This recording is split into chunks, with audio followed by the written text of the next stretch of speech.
নমস্কাৰ সকলোকে বিকাশ education help চেনেললৈ সকলোকে স্বাগতম জনাইছোঁ।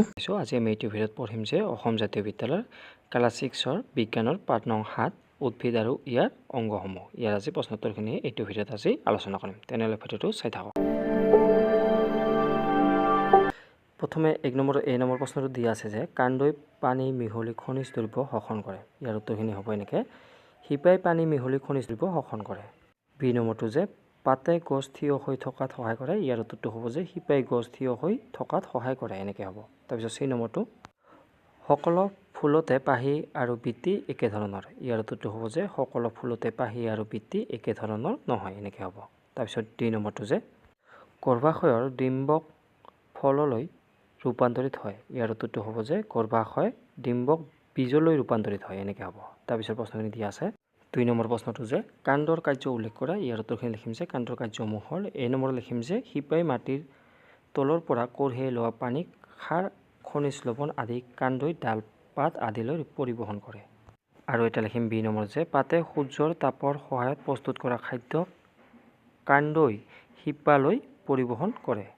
তাৰপিছত 3 নম্বৰ প্ৰশ্নটো দি আছে যে জাল চিৰা বিন্যাস পোৱা 4বিধ উদ্ভিদৰ নাম লিখা। ইয়াৰ উত্তৰটো লিখিব লাগিব যে আম, কাঠল, জাম, কদম ইত্যাদি। 4 নম্বৰ প্ৰশ্নটো যে সমান্তৰাল চিৰাবিন্যাস থকা 4বিধ উদ্ভিদৰ নাম লিখা। ইয়াৰ উত্তৰটো লিখিব লাগিব যে সমান্তৰাল চিৰাবিন্যাস থকা 4বিধ উদ্ভিদৰ নাম হ'ল নাৰিকল, তামোল, বজ, কল আদি। 5 নম্বৰ প্ৰশ্নটো যে পাতৰ লক্ষণ অনুসাৰে উদ্ভিদৰ মূল কি ধৰণৰ হয় লিখা। ইয়াৰ উত্তৰটো লিখিব লাগিব যে পাতৰ লক্ষণ অনুসাৰে উদ্ভিদৰ মূল 2 ধৰণৰ, গুচ্ছ শিপা বা অস্থানিক শিপা আৰু খাই শিপা বা মুখ্য শিপা। 6 নম্বৰটো যে গছৰ কোন অংশই খাদ্য প্ৰস্তুত কৰিব পাৰে উল্লেখ কৰা। ইয়াৰ উত্তৰটো লিখিব লাগিব গছৰ পাতে খাদ্য প্ৰস্তুত কৰিব পাৰে।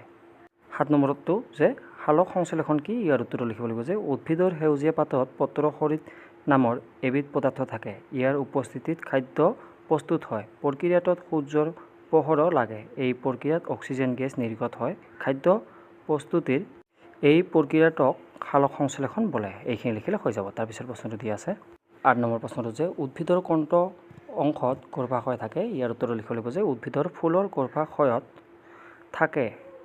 ফুলৰ সোঁমাজত থকা গৰ্ভদণ্ডডালৰ আন্তঃমূৰত ই অৱস্থিত। 9 নম্বৰটো যে মধ্যশিৰা কি। ইয়াৰ উত্তৰটো লিখিব লাগিব যে উদ্ভিদৰ পাতৰ পত্ৰফলকৰ গুৰিৰ পৰা আগলৈকে থকা ডাঙৰ স্পষ্ট চিৰাডালক মধ্যশিৰা বোলে। 10 নম্বৰ প্ৰশ্নটো যে পাহিবোৰ কিয় ৰঙীন। ইয়াৰ উত্তৰটো লিখিব লাগিব যে প্ৰকৃতিত বিভিন্ন প্ৰজাতিৰ ফুল পোৱা যায়। বিভিন্ন প্ৰজাতিৰ ফুলবোৰ ৰং বেলেগ বেলেগ হয়। এইটো ফুলবোৰৰ এটা বৈশিষ্ট্য। 11 নম্বৰ প্ৰশ্নটো যে শুদ্ধ উত্তৰটো বাছি উলিওৱা। ইয়াৰ প্ৰথম 1 নম্বৰ দিয়া আছে যে তলত দিয়া উদ্ভিদবোৰৰ কোনটো অপুষ্পক উদ্ভিদ। এ নম্বৰ অপশ্যনত দিয়া আছে যে মূলা, বি নম্বৰত দিয়া আছে আদা, চি নম্বৰত দিয়া আছে যে কঁঠাল আৰু ডি নম্বৰত দিয়া আছে ঢেকীয়া। ইয়াৰে আমাৰ শুদ্ধ উত্তৰটো হ'ব যে ডি নম্বৰটো ঢেকীয়া। 2 নম্বৰ প্ৰশ্নটো দিয়া আছে যে সমান্তৰাল শিৰা পোৱা যায়। 1 নম্বৰত আছে আমাৰ কলপাতত, বি নম্বৰত দিয়া আছে যে আমৰ পাতত, চি নম্বৰত দিয়া আছে জবা গছৰ পাতত আৰু ডি নম্বৰত দিয়া আছে যে আহঁত গছৰ পাতত। ইয়াৰে শুদ্ধ উত্তৰটো হ'ব যে এ নম্বৰটো যে কলপাতত। 3 নম্বৰ প্ৰশ্নটো দিয়া আছে যে তলত দিয়াবোৰৰ কোনটো কাণ্ড নহয়। 1 নম্বৰত দিয়া আছে গাজৰ, বি নম্বৰত আদা, চি নম্বৰত আলু আৰু ডি নম্বৰত দিয়া আছে হালধি। ইয়াৰে শুদ্ধ উত্তৰটো হ'ব যে চি নম্বৰটো যে আলু। এনেকৈ বা এইখিনি লিখিলে হৈ যাব। আজিলৈ ইমানে, ধন্যবাদ।